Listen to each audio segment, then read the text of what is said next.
जय हिंद दोस्तों, हम नवंबर मंथ की करंट अफेयर कवर कर रहे हैं और इस वीडियो में हम कवर करेंगे साइंस एंड टेक्नोलॉजी को। पहली न्यूज़ है हमारी वन डे वन जीनोम। ये इनिशिएटिव लॉन्च किया है department of biotechnology and biotechnology research and innovation council ने मिलकर।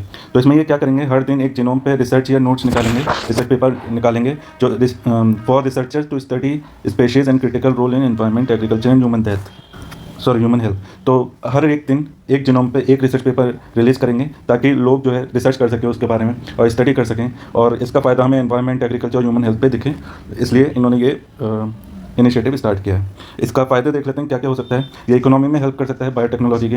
एक पॉलिसी चली है biotechnology for economy, environment and employment, bio E3 करके एक पॉलिसी बनाई गई है। इसमें ये बहुत ज़्यादा इंपॉर्टेंट रोल प्ले करेगा।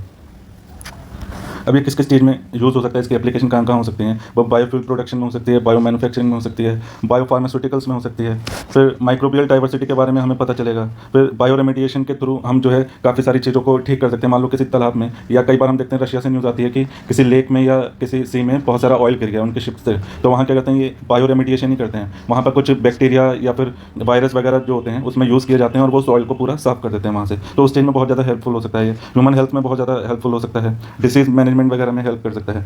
और ड्रग रेजिस्टेंट स्ट्रेन जो होता है जिसे हम AMR भी बोलते हैं, उनमें भी ये बहुत ज़्यादा हेल्पफुल हो सकता है। एग्रीकल्चर में क्या कर सकते हैं, नाइट्रोजन फिक्सेशन का काम कर सकता है इसकी रिसर्च। ठीक है, तो ये सारी चीज़ इस पॉलिसी के थ्रू हमारी सोसाइटी में एनवायरनमेंट के लिए बहुत ज़्यादा हेल्पफुल हो सकती है। नेक्स्ट न्यूज़ देख लेते हैं, हेरिटेबल ह्यूमन जीनोम एडिट टीना। तो इसमें क्या है, साउथ अफ्रीका पहली ऐसी कंट्री बन गई है जिसने अलाउड कर दिया है कि ह्यूमन के जीन्स को एडिट कर सकते हैं और उससे बच्चे पैदा कर सकते हैं। यानी हम स्पर्म या एग लेके उसके जीन में कुछ भी चेंजेस कर सकते हैं और उसके द्वारा हम एक मॉडिफाइड बेबी को हम प्रोड्यूस कर सकते हैं। लाइक अगर मान लीजिए किसी की जीन्स में ये है कि कैंसर के जीन्स हैं किसी के मान पेरेंट्स में, तो हम उसे एडिट करके, मान लीजिए ये DNA है तो इतने एरिया में मान लीजिए कैंसर के जीन पाए जा रहे हैं, तो इसे एडिट करके हम इसको मॉडिफाई कर सकते हैं और एक हेल्दी जीन यहाँ पर अटैच कर सकते हैं। क्योंकि इसकी टेक्नोलॉजी जो है वो ये हमने देखा है इससे रिलेटेड कि नोबेल प्राइज़ भी मिला है क्रिस्पर-कास टेक्नोलॉजी को यूज़ करके, जो कि कोविड वैक्सीन में भी यूज़ हुई थी। हम देखते हैं कि लड़कियों में बहुत ज़्यादा, गर्ल्स में, विमेन में बहुत ज़्यादा अनीमिया की प्रॉब्लम होती है, तो उसे भी हम ठीक कर सकते हैं। वो भी एक जेनेटिकल डिसऑर्डर है कि खून की कमी हो जाती है, हीमोग्लोबिन कम रहता है, तो इसे हम मॉडिफाई कर सकते हैं और ये गर्ल्स और विमेन की प्रॉब्लम्स को हम दूर कर सकते हैं। इसके कुछ चैलेंजेस भी हैं, जैसे एथिकल इशू आ जाता है, सोसाइटल इम्पैक्ट पड़ सकता है। मान लीजिए कोई एक बहुत ही इंटेलिजेंट बेबी प्रोड्यूस कर दिया हमने उसके जीन मॉडिफाई करके, तो एक इनक्वालिटी सी पैदा हो जाएगी कि एक बच्चा जो बहुत ज़्यादा अपने एज ग्रुप के लोगों से बहुत ज़्यादा इंटेलिजेंट है, वहीं और लोग जो हैं वो इतने इंटेलिजेंट नहीं है, उनका IQ इतना तेज़ नहीं है, तो ये बहुत ज़्यादा प्रॉब्लमेटिक वाली चीज़ हो जाएगी, कंसर्न की बात है ये। तो इस पर थोड़े कानून आने चाहिए, किस तरीके से इसका यूज़ करना चाहिए और कहाँ कहाँ इसका यूज़ करना चाहिए। तो ये एक ग्लोबल कंसर्न है जिसका सॉल्यूशन निकालना चाहिए। नेक्स्ट न्यूज़ पर चलते हैं कि हमारी जो ministry of science and technology है वो सेलिब्रेट करिए 100 ईयर्स ऑफ बोस-आइंस्टीन स्टैटिस्टिक्स को। आपको पता है हमने 3rd या 4th क्लास में पढ़े हैं कि 3 तरीके के मैटर होते हैं, सॉलिड, लिक्विड, गैस। तो उनमें हमने पढ़ा है कि गैस के जो पार्टिकल हैं बहुत दूर दूर होते हैं, वहीं लिक्विड के थोड़े और पास होते हैं और सॉलिड के जो हैं वो एकदम चिपके रहते हैं। ठीक है, तो ये चीज़ें हमने पढ़ी हैं सॉलिड, लिक्विड, गैस के अंदर। वहीं 2 मैटर और पाए गए हैं, एक प्लाज्मा है जो कि सन में पाया जाता है, ये लाइटनिंग में पाई जाती है। फिर 5वां मैटर जो है वो क्रिएट किया गया था बोस और आइंस्टीन के द्वारा, मतलब डिस्कवर किया गया था। उन्होंने देखा था अगर किसी मैटर को एकदम 0 डिग्री केल्विन पे अगर हम लेके चले जाएं, 0 केल्विन पे अगर हम लेके चले जाएं, तो वो बहुत अलग बिहेव करता है। तो वो कैसे बिहेव करता है, वो डुअल तरीके से बिहेव कर सकता है, एक पार्टिकल के फॉर्म में कर सकता है, एक वेव के फॉर्म में वो बिहेव कर सकता है। और उसके अंदर देखा गया है कि बहुत ज़्यादा सुपर कंडक्टिविटी आ गई है और सुपर फ्लूइडिटी आ गई है, मतलब रेजिस्टेंस ना के बराबर है, मतलब इस तरीके से बिहेव करता है, सुपर सॉलिड हो जाता है वो ऑब्जेक्ट, वो मैटर। तो ये ऐसी ऐसी चीज़ें उसमें देखी गई हैं। तो ये हम सेलिब्रेट कर रहे हैं, 100 साल हो गए हैं बोस आइंस्टीन की रिसर्च को। तो ये आप देख लीजिएगा कि बोस आइंस्टीन कंडेंसेट नाम से भी आप सर्च कर सकते हैं। बाकी इसमें यही है कि अगर हम किसी पार्टिकल को एकदम 0 केल्विन पे ले जाएं तो वो अलग तरीके से बिहेव करने लगता है और उसके अंदर की कंडक्टिविटी बहुत ज़्यादा हो जाती है, 0 रेजिस्टेंस हो जाता है, सुपर फ्लूइडिटी हो जाती है और सुपर सॉलिड की तरह वो बिहेव करने लगता है। नेक्स्ट न्यूज़ पर चलते हैं हम, ओरल रिहाइड्रेशन थेरेपी।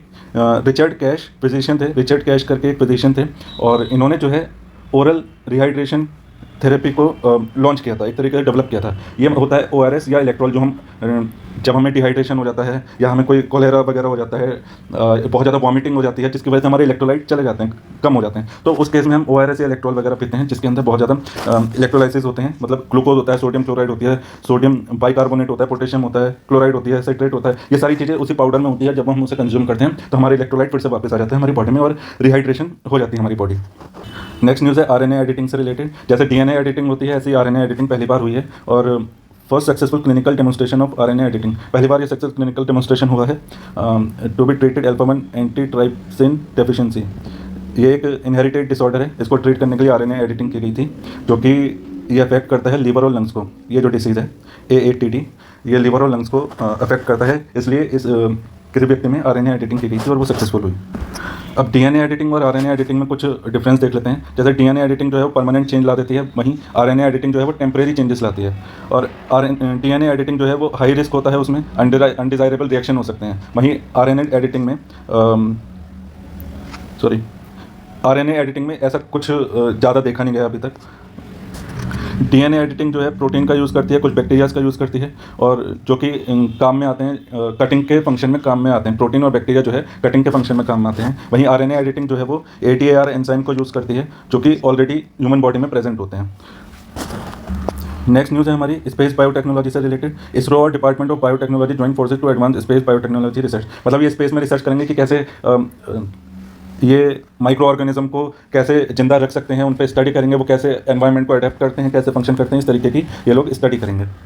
अब ये स्पेस में ऐसी स्टडी कर क्यों रहे हैं? मान लीजिए किसी पेड़ को उगाना है स्पेस में, या फिर किसी माइक्रो ऑर्गेनिज्म को मतलब जिंदा रखना है, उस पर स्टडी करना है कि उसकी बॉडी पे क्या क्या इश्यूज हो सकते हैं, उसके फंक्शन में क्या क्या चेंजेस आ रहे हैं। तो ये जैसे कल के दिन हमारे एस्ट्रोनॉट गगनयान में जाएंगे या फिर मून पर जाएंगे, तो उनके लिए फायदेमंद होगा कि हमारी बॉडी किस तरीके से रिएक्ट कर सकती है, कैसे हम अपने आप को जिंदा रख सकते हैं, फिर मून के बाद मार्स पर भी जाना है, फिर वहाँ पर हम कैसे सर्वाइव कर सकते हैं। ये सारी चीज़ें हम इसी स्टडी के थ्रू हम आगे बढ़ सकते हैं। तो इसलिए स्पेस बायोटेक्नोलॉजी का इसरो और डिपार्टमेंट बायोटेक्नोलॉजी ने हाथ मिलाया और इस पर रिसर्च करेंगे।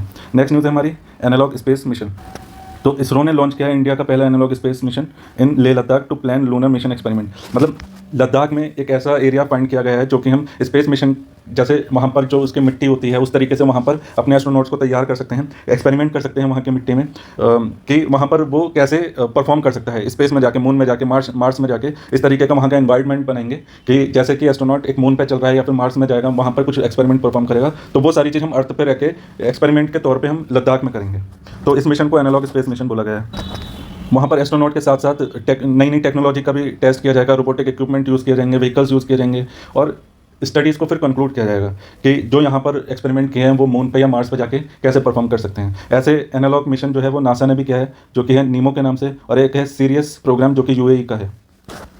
नेक्स्ट न्यूज़ है हमारी GSAT-N2, जो कि हमने स्पेस में पहुँचाई है स्पेस एक्स के रॉकेट के फाल्कन 9 से, क्योंकि ये बहुत भारी सैटेलाइट थी, तो इतनी भारी सैटेलाइट हम नहीं ले जा पाते, और इसलिए हमने स्पेस एक्स के फाल्कन 9 से भिजवाई है। ये कम्युनिकेशन सैटेलाइट है, और ये न्यू स्पेस इंडिया लिमिटेड, जो कि कमर्शियल आर्म है इसरो का, उसने ये लॉन्च करवाया है, मतलब स्पेस एक्स के थ्रू इसने ऑर्बिट में पहुँचाया है। अब ये सैटेलाइट क्या करेगी? ये ब्रॉडबैंड सर्विस प्रोवाइड करेगी, इन फ्लाइट कनेक्टिविटी प्रोवाइड करेगी, और पैन इंडिया में जितने भी कम्युनिकेशन की चीज़ें हैं उसमें ये अपनी फैसिलिटी प्रोवाइड करेगी। नेक्स्ट न्यूज़ है हमारी लिग्नोसैट से। लिग्नोसैट जो है वो वर्ल्ड की पहली वुडन सैटेलाइट है, जो कि लॉन्च की है और डेवलप की है जापान ने। ये एक तरीके से बहुत महत्वपूर्ण साबित हो सकती है, क्योंकि एक तो ये वुड की है, ऊपर से इसे जब ये वापस आएगी तो इसे हम जला भी सकते हैं, और वैसा कुछ वो जो कोलिजन से आपस में सैटेलाइट ख़राब हो जाते हैं या वहाँ पर डिब्री हो जाती हैं सैटेलाइट की, वैसी इस चीज़ों से ये बच सकते हैं, वुड की सैटेलाइट है तो। प्लस इसका कोई इतना ज़्यादा कॉस्ट होगा नहीं, जैसे हमारी ट्रेडिशनल सैटेलाइट होती हैं जिसमें बहुत सारा अलग अलग टाइप के मटेरियल यूज़ होते हैं, तो ये बहुत ज़्यादा कॉस्टली नहीं होगी compare to traditional satellites. Next news है हमारी operational Dronagiri. Ministry of science and tech ने इसे लॉन्च किया है। और द्रोणागिरी से पहले मैं आपको एक चीज़ बता देता हूँ। द्रोणागिरी पर्वत जो है वो उत्तराखंड में है, और रामायण में हमने देखा है कि हनुमान जी पहाड़ लेके आते हैं संजीवनी बूटी का, तो वो जो पहाड़, जिस पहाड़ पर वो जाते हैं वो द्रोणागिरी था। जिस पहाड़ से वो संजीवनी बूटी लाते हैं उस पहाड़ का नाम द्रोणागिरी था, और ये द्रोणागिरी पहाड़ उत्तराखंड में है। तो इसी द्रोणागिरी पहाड़ के नाम से एक ऑपरेशन चलाया गया है जिसका नाम है ऑपरेशन द्रोणागिरी। इसमें क्या करेंगे, हम GPS डेटा, लोकेशन, वेदर वगैरह की इन्फॉर्मेशन अलग अलग सेक्टर में हम प्रोवाइड करेंगे, जैसे एग्रीकल्चर हो गया, लाइवलीहुड्स हो गया, लॉजिस्टिक, ट्रांसपोर्ट में हम ये सारा डेटा प्रोवाइड करेंगे। और मेनली अभी कुछ फर्स्ट फेज में है, तो कुछ ही स्टेट इसमें इंक्लूड की गई हैं, जैसे यूपी, हरियाणा, असम, आंध्र प्रदेश, महाराष्ट्र। और किन किन सेक्टर्स में इसे इंक्लूड किया जाएगा? एग्रीकल्चर के सेक्टर में इसे इंक्लूड किया जाएगा, लाइवलीहुड्स में यूज़ किया जाएगा, लॉजिस्टिक और ट्रांसपोर्ट में इसे इंक्लूड किया जाएगा। जियो स्पेशल डेटा शेयरिंग इंटरफेस के बारे में कुछ देख लेते हैं कि ये सीमलेस डाटा शेयरिंग को इनेबल करता है with data driven decision for public goods, fostering responsible use of Jio special data. Jio special data का बहुत ज़्यादा यूज़ करके हम अलग अलग सेक्टर में फैसिलिटी प्रोवाइड करा सकते हैं। नेक्स्ट न्यूज़ है हमारी direct to device satellite connectivity. BSNL ने BSNL पहला ऐसी कंपनी बन गई है जिसने ये लॉन्च किया है direct to device satellite connectivity. जैसे हमारे सिम के टावर्स होते हैं, रिलायंस के, जियो के हैं, BSNL के हैं और एयरटेल, आइडिया, इन सब के टावर हैं, ऐसे ही अब सैटेलाइट्स जो हैं वो एज ए सेल टावर की तरह वर्क करेंगी इन स्पेस। तो ये क्या है कि बहुत ज़्यादा स्पीड प्रोवाइड कर देगी, बहुत इंटरनेट की बहुत अच्छी स्पीड प्रोवाइड कर देगी और एक बारी में काफ़ी बड़ी एरिया को ये कवर कर सकेगी, क्योंकि सैटेलाइट है ऊपर से काफ़ी एरिया कवर हो जाता है। वहीं अगर हम एक टावर की बात करें तो वो लिमिटेड एरिया को कवर करता है। तो जितने भी इंटरनेट से रिलेटेड काम है वो बहुत ज़्यादा तेज़ी स्पीड से काम करने लगेंगे। जैसे पेमेंट हो गया, UPI पेमेंट हो गया, इमरजेंसी कॉल्स हो गई, SOS मैसेजेस हो गए जो इमरजेंसी में यूज़ करते हैं। तो इन सारी चीज़ों को हम काफ़ी अच्छे से यूज़ कर पाएंगे। नेक्स्ट न्यूज़ है हमारी ग्रेविटी एनर्जी स्टोरेज। ये एक ऑल्टरनेटिव बैटरी एनर्जी स्टोरेज है। जैसे ये मैंने एक डायग्राम बनाया है। मान लीजिए कोई किसी के घर में कोई बिजली आ रही है सोलर पावर से। अब जितनी पावर जनरेट हो रही है, अगर उसके पास उस सोलर पावर ने कोई एक्स्ट्रा एनर्जी, मान लीजिए 100 एनर्जी प्रोड्यूस किया है, 80 घर में यूज़ हो रही है, 20 बच रही है, तो 20 एनर्जी जो है ये वेट है और ये वेट से पुल कर लेगा पुली से, ठीक है। ये वेट ऊपर ले आया इस 20 जो एनर्जी बच रही थी इससे। फिर जब डिमांड बढ़ेगी, इमरजेंसी में मान लीजिए डिमांड बढ़ गई लाइट की, हमें एनर्जी चाहिए, तो ये क्या काम करेगा, ऊपर से नीचे गिरा देगा और इस पोटेंशियल एनर्जी को हम इलेक्ट्रिकल एनर्जी में चेंज कर देंगे। जब बहुत ऊंचाई से कोई वेट नीचे करेगा तो इसे हम मोटर से या टरबाइन से कनेक्ट करके, तो इसे हम जैसे जनरेटर चलता है ना, बीच में हम रोटेट करते हैं, पहले वो हाथ वाले जनरेटर आते थे तो उसे घुमाना पड़ता था। तो जब जैसे मान लीजिए इसे हमने पुल्ली को नीचे गिराया तो पुल्ली घूमेगी, इस पुल्ली को हम टरबाइन से आगे कनेक्ट कर सकते हैं और इसके आगे हम डायनामो लगा देंगे जो कि जनरेटर में लगा रहता है। जैसे ये हमने घुमाया हाथ से, फिर यहाँ पर डायनामो लगा रहता है और ये डायनामो क्या करता है, मैकेनिकल एनर्जी को इलेक्ट्रिक एनर्जी में कन्वर्ट कर देता है। ऐसे ही हम कई सारी पुली एक साथ जब हम लगा देंगे और जब हमारा ये एक्स्ट्रा पावर कहीं यूज़ नहीं हो रही होगी तो ये पुली ऊपर पहले खींच लेगी इस वेट को, और जब डिमांड होगी तो ये पुली इस वेट को नीचे गिरा देगी, जिसकी वजह से ये किसी टरबाइन से या मोटर से कनेक्टेड होगी, फिर डायनामो लगा होगा, फिर इलेक्ट्रिसिटी पैदा हो जाएगी। इस तरीके से हमने ये एक डिवाइस क्रिएट की जिसकी वजह से हम इमरजेंसी में एक्स्ट्रा एनर्जी बना सकते हैं। रिन्यूएबल एनर्जी है, इसमें कोई पॉल्यूशन वगैरह नहीं होगा क्योंकि ये टोटली मैकेनिकल एनर्जी है। इसमें ना तो कोई तेल यूज़ हो रहा है, ना किसी तरीके का ऑयल, कुछ भी यूज़ नहीं हो रहा है। ये रिन्यूएबल एनर्जी है, बार बार जनरेट हो सकती है। नेक्स्ट न्यूज़ है हमारी first indigenous antibiotic. Union minister of science and technology launch the first indigenous antibiotic. India ने पहली एंटीबायोटिक लॉन्च किया जिसका नाम है नेपिथ्रोमाइसिन इसका नाम है। जैसे हमने कोविड टाइम पे काफ़ी सारी एंटीबायोटिक यूज़ की थी, एजिथ्रोमाइसिन हो गई, स्ट्रेप्टोमाइसिन हो गई, टेट्रासाइक्लाइन हो गई, ये सारी एंटीबायोटिक हैं जो कि कोल्ड फीवर वगैरह में यूज़ की जाती हैं। एंटीबायोटिक कभी भी वायरल में यूज़ नहीं की जाती क्योंकि वायरस में सेल वॉल सेल प्रेजेंट नहीं होती और एंटीबायोटिक जो है इन्हीं सेल वॉल को अटैक करके फ्लू वगैरह से बचाती है। तो नेक्स्ट न्यूज़ है हमारी adoption of Jeddah commitment. Jeddah commitment जो है adopted 4th global high level minister conference on anti microbial resistance. Action to combat AMR से बचने के लिए इस कमिटमेंट को अडॉप्ट किया गया है। AMR मतलब एंटी माइक्रोबियल रेजिस्टेंस, और इसको बोला गया है कि वन हेल्थ अप्रोच के थ्रू हम इसे रिड्यूस करेंगे। मतलब इंटीग्रेटेड यूनिफाइड अप्रोच होगी जो कि sustainable balance and optimise health of people, animal and ecosystem. मतलब इंटीग्रेटेड यूनिफाइड अप्रोच मतलब उसमें कुछ प्रोटोकॉल्स वगैरह होंगे जिसे स्टेप बाय स्टेप फॉलो किया जाएगा और AMR को ख़त्म किया जाएगा। नेक्स्ट न्यूज़ है हमारी pandemic fund project launch. Fund focuses on animal health security strengthening in India for pandemic preparedness and response. मतलब एक फंड बनाया गया है जो कि पेंडेमिक जैसी सिचुएशन को हैंडल करने के लिए फंडिंग करेगा। ये 25 million initiative funded by G20 pandemic fund. ये फंड इसे प्रोवाइड करेगा। Low and middle income countries financing. ये जो है लोअर और मिडिल इनकम कंट्रीज़ को की फाइनेंसिंग को एनहेंस करेगा, बढ़ाएगा। और इम्प्लीमेंटिंग एजेंसी जो है वो एशियन डेवलपमेंट बैंक है, वर्ल्ड बैंक है एंड FAO है, फूड एंड एग्रीकल्चर ऑर्गेनाइजेशन। कैसे काम करेगा ये? वैक्सीन मैन्युफैक्चरिंग करेगा, early warning and surveillance mechanism create करेगा, उसे बढ़ाएगा, डेटा मैनेजमेंट होगा, एनालिटिकल सिस्टम लॉन्च किया जाएगा, अपग्रेड किया जाएगा। ये सारी चीज़ें इस फंड के द्वारा होगी।